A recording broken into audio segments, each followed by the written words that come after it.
Assalamualaikum, salam sejahtera. Video kali ini kita memaparkan pemain nombor satu negara, Yeo Lee Tian.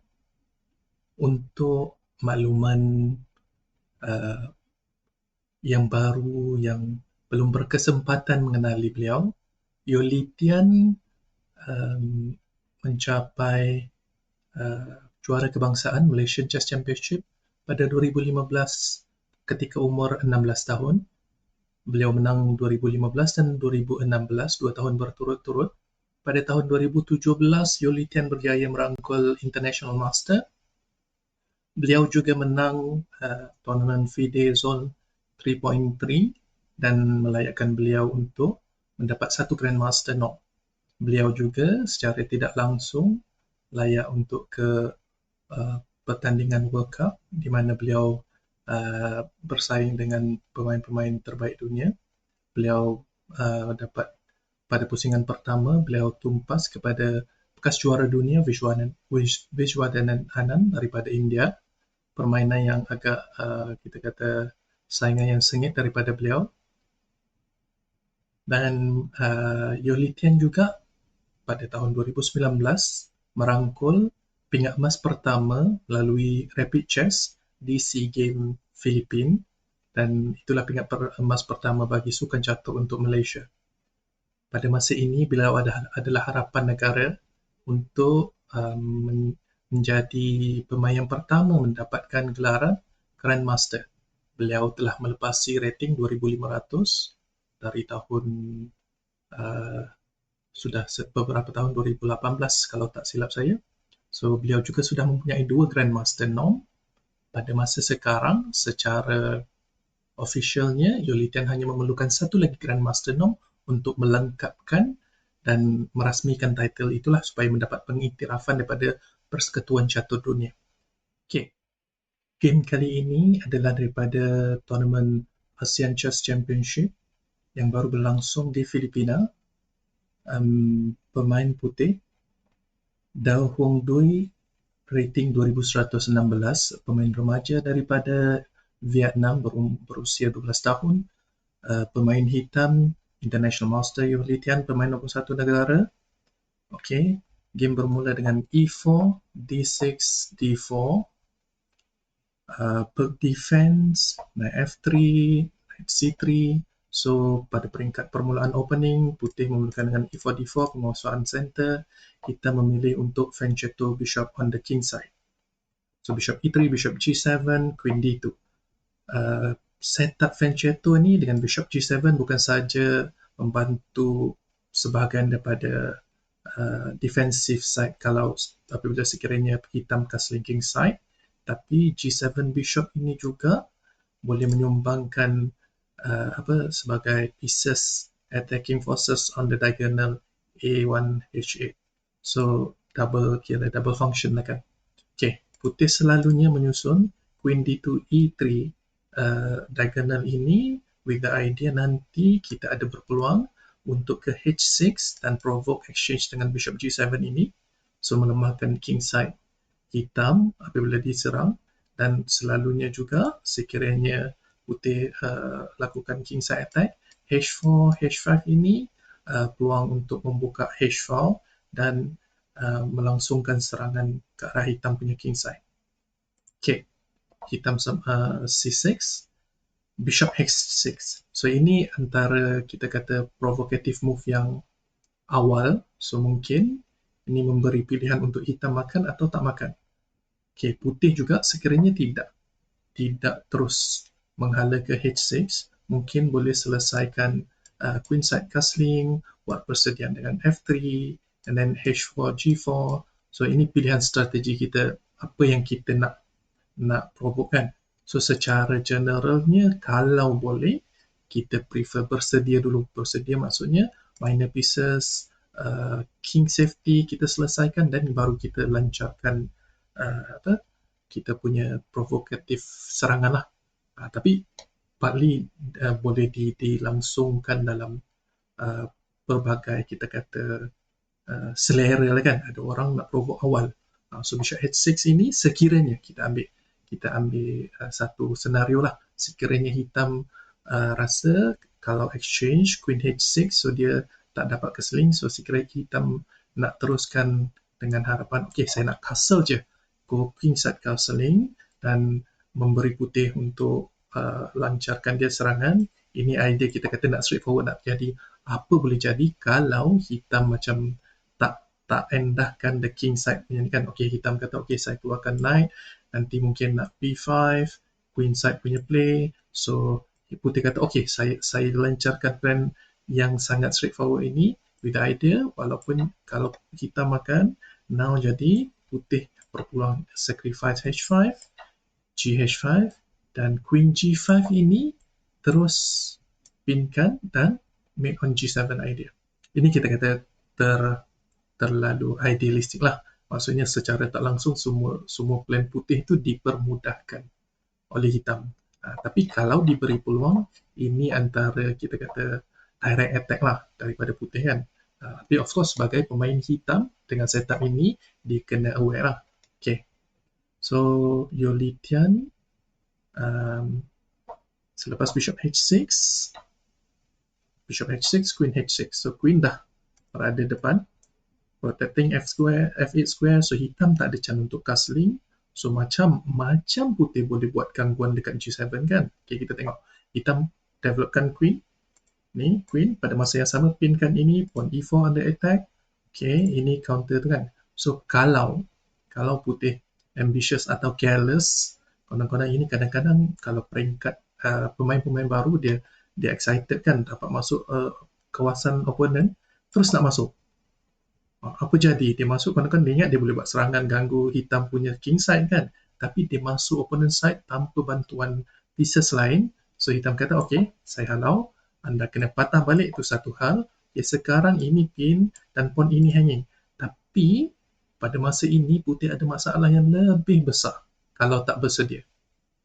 Ini bahagian kalau selalunya juga isu yang pemain-pemain baru selalu seronok atau excited guna queen untuk cepat serang, cepat keluar kan. So cuba fikir sekejap, apa masalah yang lebih besar yang hitam boleh bagi kepada putih. Okay, queen dia terkedepan seorang diri. So kat sini hitam berpeluang untuk g5. Dah suddenly queen putih ni berada di dalam kawasan hitam tanpa square untuk patah balik. h5 diprotect oleh knight, ini dah jaga ini, bishop dekat c8 pun dah protect h3. Dan dia punya killing move untuk queen ini, apa-apa putih punya respon, h4, f4, knight f3 pun, contohlah kan kadang-kadang dengan harapan hitam makan dan dia nak buka jalan keluar. Tapi hitam boleh simply ignore dan rook g6, queen on h6 tu terperangkap seorang diri. Ini yang tersepit kat tepi kan. So ini antara kita kata situasi-situasi yang putih perlu alert. Ini part kalau dalam game-game yang kita kata belajar opening trap, trick semua kan, selalunya opening trap or trick tu berlaku apabila ada salah satu pihak careless dan memberi peluang. So kadang-kadang tak terpaksa, tapi it happens dalam keadaan kita tak aware dan tak alert. By the time dah kena tu baru kita kata dah terhantuk, baru tengadah kan, dah terperangkap tadi, alamak, baru sudah queen dah tak ada patah balik. Okay, kita carry on.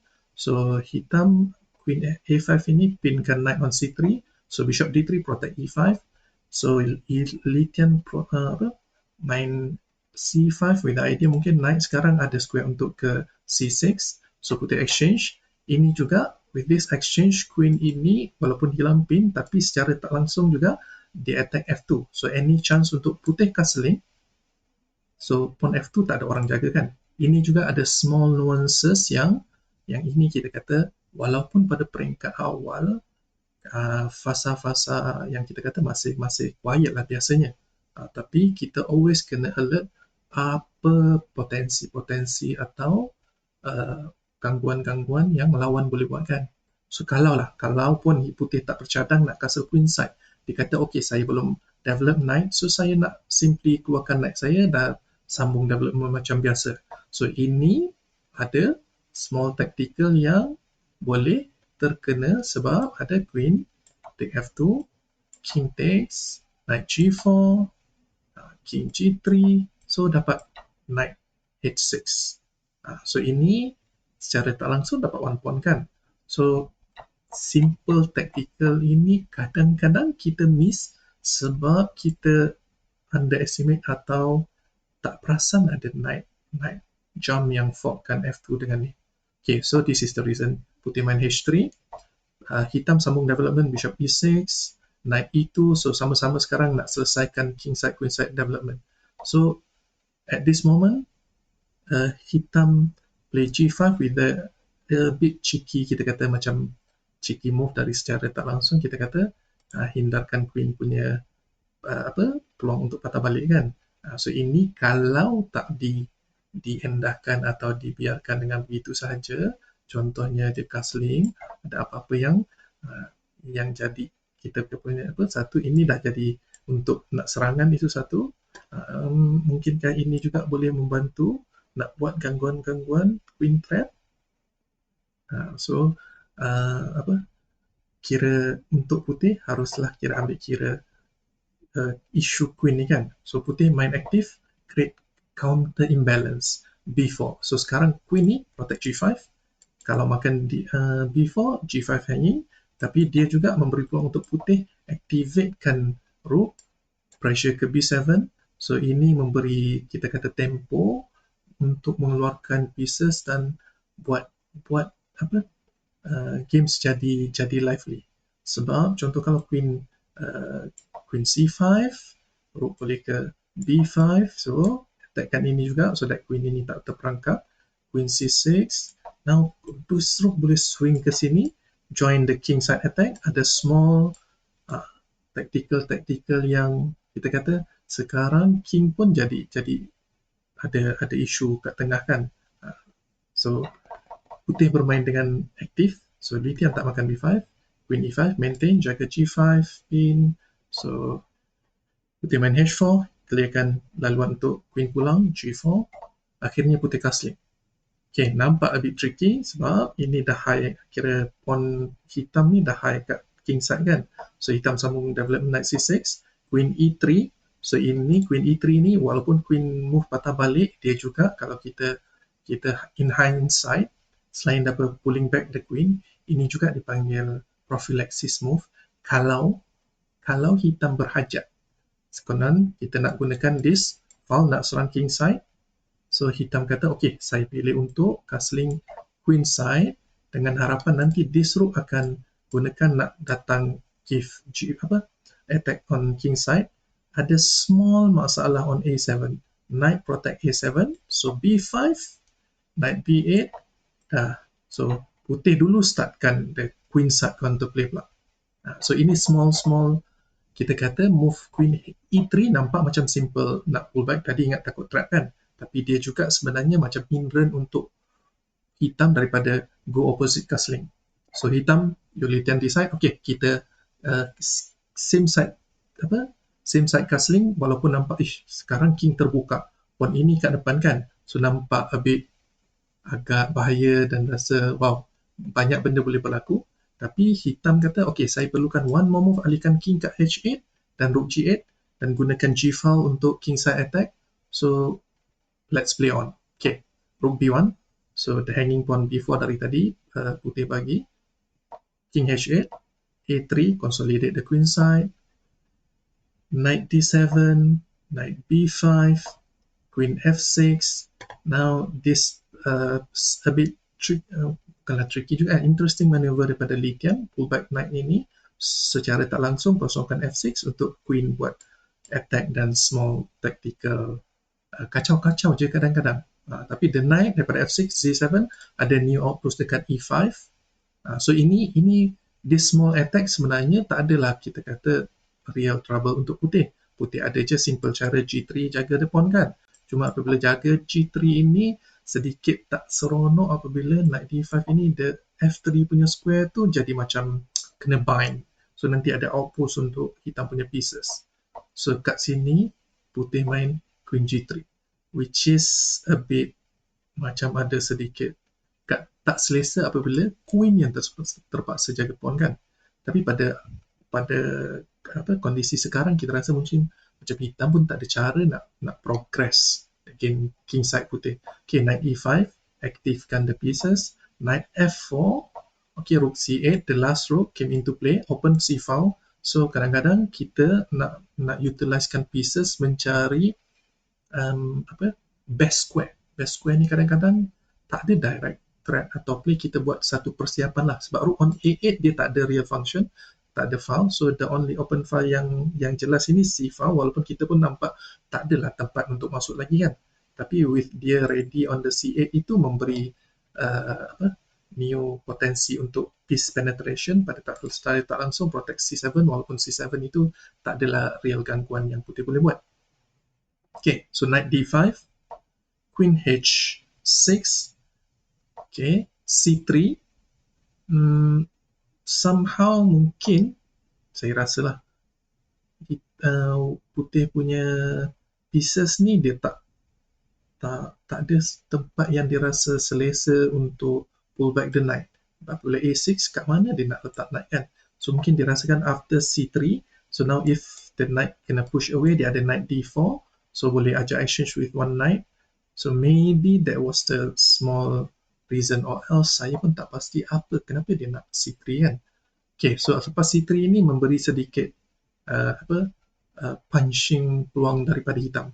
Knight takes d3, queen d3, knight e5. Now rook on c8 dah ada some pressure, walaupun well protected pawn, tapi c4 ni kalau dapat double and pressure ini, so ada things yang putih kena worry. Okay, queen g3. Again, nampak masih dalam keadaan yang tak ada clear way untuk hitam make through, tapi the next exchange ni make things clearer. This f5, g4 pun dah lebih menggugat dan buat putih terasa the king side attack sekarang dah jadi real. And of course ini juga jadi isu the hanging pawn on h4. So putih nak cari cara kalau boleh block with f4 ini, tapi f4 itu memberi peluang bila g h3 now ada g file punya opening. So kalau makan ada kena pin. So ini of course lah kan pin mati queen.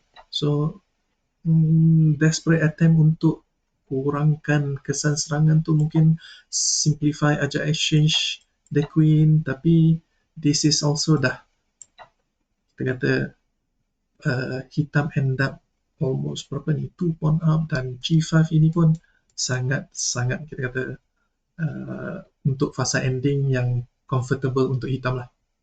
So ini juga dah jadi pilihan yang susah untuk putih. So pada masa ini putih main h5. Mungkin with the idea kalau hitam makan dan queen f4 improve, blockadekan the pawn push, tapi hitam always ada this pawn push dulu.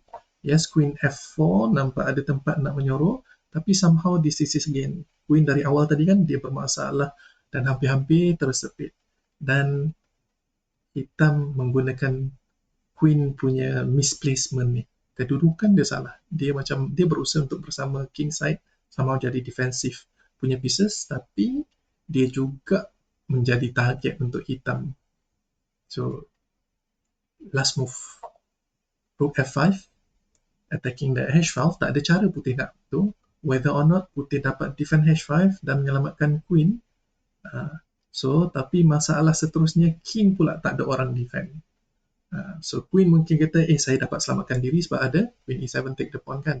So pada masa rook f5 ni player putih dah resign disebabkan oleh kalaupun dia makan on e7, rook h5 ni doubling queen and rook on h8, h1 punya mate, push g3 pun tak jadi mate, push f3 pun nak buka tempat breathing square pun simple, g3 dah tak ada cara, any rook move dah rook h1 kan. So kita kata ini conundrum dari awal tadi. Saya kongsikan macam mana putih yang gunakan h4 nak serang attack king side Fianchetto setup hitam kan. Tapi dalam game ini the reverse happen, yang terbalik pula jadi kan. So isu queen dari awal tersepit kat tepi menjadi target untuk hitam, sampai dah last ending punya placement tu pun dia tersepit di hujung. Ni jadi isu besar untuk putih kan. Apa-apa pun game pertama di persaingan pertama ASEAN Championship ini permulaan yang baik untuk Yolitian. So kita harapkan